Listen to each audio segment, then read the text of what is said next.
नमस्कार मंडळी. मुंबई ठाण्यासह राज्यातील प्रलंबित 29 महापालिकांच्या निवडणुकांचा कार्यक्रम अखेर जाहीर झाला.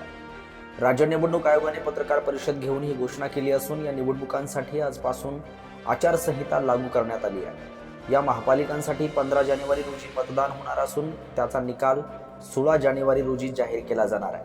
या निवडणुकांमध्ये राज्यातील एकूण 3,48,00,000 मतदार मतदानाचा हक्क बजावणार आहेत. मुंबई महापालिकेमध्ये 1 सदस्यीय वॉर्ड पद्धत लागू राहणार असून इतर 28 महापालिकांमध्ये 1 ते 5 सदस्यीय वॉर्ड असणार आहेत.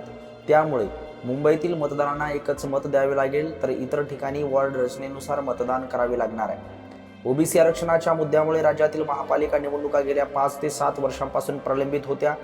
सर्वोच्च न्यायालयाच्या निर्देशानंतर स्थानिक स्वराज्य संस्थांच्या निवडणुकीचा मार्ग मोकळा झाला. त्यानंतर सुरुवातीला 2 डिसेंबर रोजी नगरपालिका आणि नगरपरिषदांच्या निवडणुका पार पडल्या. आता त्या पाठोपाठ राज्यातील 29 महापालिकांसाठी निवडणूक कार्यक्रम जाहीर करण्यात आला. तर महापालिकेच्या निवडणुकांचं वेळापत्रक कशा पद्धतीने असणार आहे, तर नामनिर्देशन पत्र स्वीकारणे 23 डिसेंबर ते 30 डिसेंबर पर्यंत, अर्जाची छाननी 31 डिसेंबर पर्यंत होणार आहे. उमेदवारी माघारीची अंतिम मुदत असणार आहे 2 जानेवारी. चिन्ह वाटप व अंतिम उमेदवार यादी 3 जानेवारी. मतदान 15 जानेवारीला होणार आहे, तर निकाल 16 जानेवारीला जाहीर होणार आहे.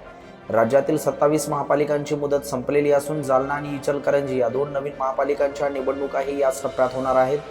या निवडणुकांसाठी 1 जुलै 2025 रोजीची मतदान यादी ग्राह्य धरण्यात येणार आहे. ही यादी केंद्रीय निवडणूक आयोगाकडून प्राप्त झाल्याने त्यामध्ये नावे वगळण्याचा अधिकार राज्य निवडणूक आयोगाला नाही, असे स्पष्ट करण्यात आले आहे. निवडणूक व्यवस्थेची एकूण आकडेवारी: एकूण मतदार आहेत 3,48,00,000. एकूण मतदान केंद्रे आहेत 39,147. तर मुंबईतील मतदान केंद्रे असणार आहेत 10,111. कंट्रोल युनिट आहेत 11,349. तर बॅलेट युनिट आहेत 22,000. निवडणूक खर्चाची मर्यादा: निवडणूक आयोगाने उमेदवारांसाठी खर्चाची मर्यादा निश्चित केली आहे. अ वर्ग महापालिका मुंबईसह 15 लाख रुपये, तर ब वर्गासाठी 13 लाख रुपये, क वर्गामध्ये 11 लाख रुपयापर्यंत, त्याचबरोबर ड वर्गामध्ये 9 लाख रुपयापर्यंत निवडणुकीचा खर्च करू शकतात. महापालिका निवडणुकीसाठी उमेदवारी अर्ज फक्त ऑनलाईन पद्धतीने स्वीकारले जाणार आहेत. ज्या उमेदवारांकडे जात वैधता प्रमाणपत्र नाही त्यांना निवडणुकीनंतर 6 महिन्यांच्या आत ते सादर करणे बंधनकारक असेल. मतदार जनजागृतीसाठी विशेष रील तयार करण्यात आले आहेत. ज्येष्ठ नागरिक आणि दिव्यांग मतदारांसाठी मतदान केंद्रावर रॅम्प, व्हीलचेअर यांसह आवश्यक सुविधा उपलब्ध असतील. या निवडणूक प्रक्रियेसाठी राज्यभरातून 1,96,605 कर्मचारी काम करणार आहेत. मतदानाच्या 48 तास आधी प्रचार आणि जाहिरातींवर पूर्ण बंदी राहणार आहे.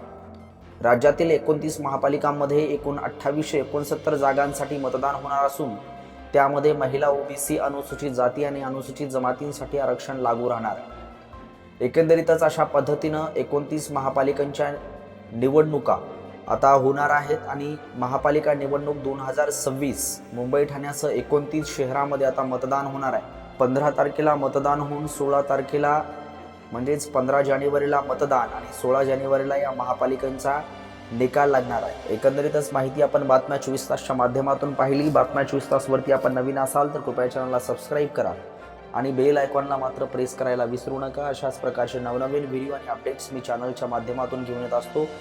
तुर्तास कॅमेरामन मकरंद वाहुळेसह प्रज्ञावंत गायकवाड, बातम्या 24 तास.